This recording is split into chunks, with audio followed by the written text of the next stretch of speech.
Dear students, കഴിഞ്ഞ ദിവസം നമ്മൾ പോൾ ചെയ്തിരുന്ന ക്വസ്റ്റ്യൻ ആണ് which of the following not causes metabolic acidosis with anion gap? Options: uremia, diarrhoea, DKA, lactic acidosis. ഇത് വളരെ പ്രധാനപ്പെട്ട ഒരു ക്വസ്റ്റ്യൻ ആണ്. നിരവധി പരീക്ഷകളിൽ ചോദിക്കുന്നുണ്ട്. ഇതിന്റെ ഒരു പ്രത്യേകത എന്താണെന്ന് ചോദിച്ചു കഴിഞ്ഞാൽ, ഇത്തരത്തിലുള്ള ക്വസ്റ്റ്യൻസ് ചോദിച്ചാൽ മിക്കവാറും കുട്ടികൾ എഴുതില്ല, അല്ലെങ്കിൽ തെറ്റിക്കും. അപ്പോൾ ഇത്തരത്തിലുള്ള ക്വസ്റ്റ്യൻസ് കൃത്യമായിട്ടും പഠിച്ചു പോകുന്ന ആൾക്കാർക്ക് അത് റാങ്ക് ഡിസൈഡിങ് ക്വസ്റ്റ്യൻസ് ആയിട്ട് മാറുകയും തീർച്ചയായിട്ടും റാങ്ക് ലിസ്റ്റിൽ ഉൾപ്പെടുമ്പോൾ അല്ലെങ്കിൽ ഉൾപ്പെടുന്ന ആൾക്കാർ ഇത്തരത്തിലുള്ള ക്വസ്റ്റ്യൻസ് വർക്കൗട്ട് ചെയ്യുന്നതിലൂടെ കിട്ടുന്ന മാർക്ക് ഒരു വലിയ ഘടകമായിട്ട് മാറുകയും ചെയ്യും. അപ്പോൾ ഇത് മനസ്സിലാക്കാൻ വേണ്ടി ആദ്യം 2-3 കാര്യങ്ങൾ അറിയണം. എന്താണ് ആനയോൺ ഗ്യാപ്പ് എന്നുള്ള കാര്യം മനസ്സിലാക്കണം. ആനയോൺ ഗ്യാപ്പ് എന്ന് പറഞ്ഞു കഴിഞ്ഞാൽ അത് കണ്ടുപിടിക്കാൻ വേണ്ടി ഒരു ഫോർമുല ഉണ്ട്. അതാണ് ഈ ഇവിടെ കൊടുത്തിരിക്കുന്നത്. സോഡിയം പ്ലസ് പൊട്ടാസ്യം രണ്ടും പോസിറ്റീവ്ലി ചാർജ്ഡ് അയോൺ ആണ്, അല്ലെ? അതേപോലെ തന്നെ ബൈകാർബണേറ്റ് എന്ന് പറഞ്ഞു കഴിഞ്ഞാൽ നെഗറ്റീവ്ലി ചാർജ്ഡ് അയോൺ ആണ്. ക്ലോറൈഡ് എന്ന് പറയുന്നത് നെഗറ്റീവ്ലി ചാർജ്ഡ് അയോൺ ആണ്. അപ്പൊ ഇതിന്റെ അളവുകൾ തമ്മിലുള്ള വ്യത്യാസത്തെയാണ് ആനയോൺ ഗ്യാപ്പ് എന്ന് പറയുന്നത്. അപ്പോൾ ഇതിന്റെ അളവ് ഒരു അപ്രോക്സിമേറ്റ് നിങ്ങൾക്കറിയാം. സോഡിയത്തിന്റെ ലെവൽ 135 to 145 ആണ്. പൊട്ടാസ്യം എന്ന് പറയുന്നത് ഏകദേശം 3.5 to 5.1 ആണ്. ബൈകാർബണേറ്റ് ഏകദേശം 22 തൊട്ട് 27 വരെ നിൽക്കുന്നു. ക്ലോറൈഡിന്റെ ലെവൽ എന്ന് പറയുമ്പോൾ ഏകദേശം 95 തൊട്ട് 104 വരെ നിൽക്കുന്നു. അപ്പോൾ ആ ഒരു റേഞ്ചിലാണ് ഇത് നിൽക്കുന്നത്.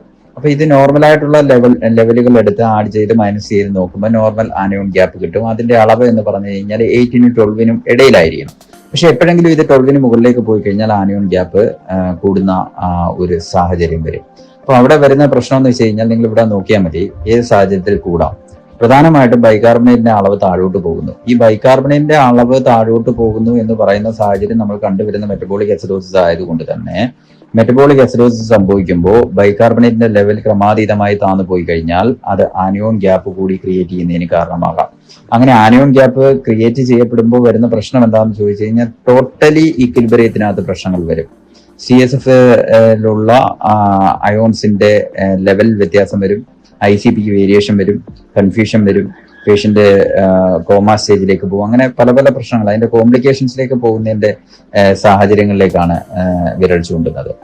അപ്പോ ഇവിടെ നിങ്ങൾ മനസ്സിലാക്കേണ്ട ഒരു കാര്യം, മെറ്റബോളിക് അസിഡോസിസ് വിത്ത് ആനയോൺ ഗ്യാപ്പിന് കാരണമാകുന്ന കണ്ടീഷൻസ് ഓർക്കാൻ വേണ്ടി ഒരു ന്യൂമോണിക്സ് പറഞ്ഞുതരാം. അതൊന്ന് ഓർത്ത് വെച്ചേക്കുക. മഡ് പൈൽസ് എന്നുള്ളതാണ്. Mud piles, MUDPILES.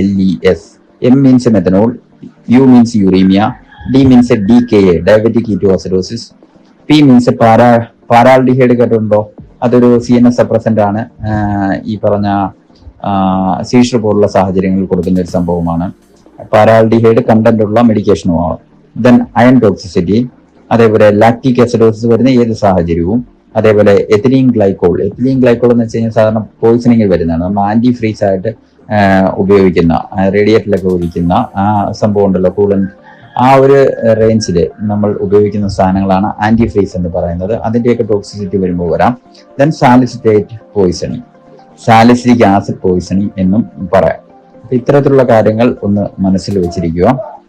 അതോടൊപ്പം തന്നെ മെറ്റബോളിക് അസിഡോസിസ് തന്നെ വിതൗട്ട് ആനയോൺ ഗ്യാപ്പ് കാണിക്കുന്നത് ഏതൊക്കെയാണ് എന്നുള്ള രീതിയിലും പരീക്ഷയ്ക്ക് ക്വസ്റ്റ്യൻ ചോദിക്കുന്നുണ്ട്.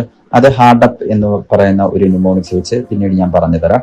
എന്തായാലും ഈ പറഞ്ഞ കാര്യങ്ങൾ വെച്ച് ഓർത്ത് നോക്കുമ്പോൾ ഇതിൽ വരാത്ത കണ്ടീഷൻ എന്ന് പറയുന്ന ഡയറിയാണ്.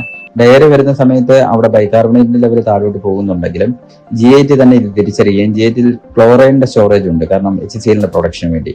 അപ്പോൾ ബൈകാർബണേറ്റിന്റെ അളവ് കുറയുമ്പോൾ ക്ലോറൈഡിനെ കൂടുതലായിട്ട്, ക്ലോറൈഡ് മൈനസ് അല്ലെങ്കിൽ നെഗറ്റീവ്ലി ചാർജിലാണ്, സോ ക്ലോറൈഡിനെ കൂടുതലായിട്ട് രക്തത്തിലേക്ക് വിട്ടുകൊടുത്തുകൊണ്ട് കോമ്പൻസേറ്റ് ചെയ്യും. അപ്പോൾ ആനയോൺ ഗ്യാപ്പ് എന്ന് പറയുന്ന സാഹചര്യം ഉണ്ടാവാതിരിക്കും.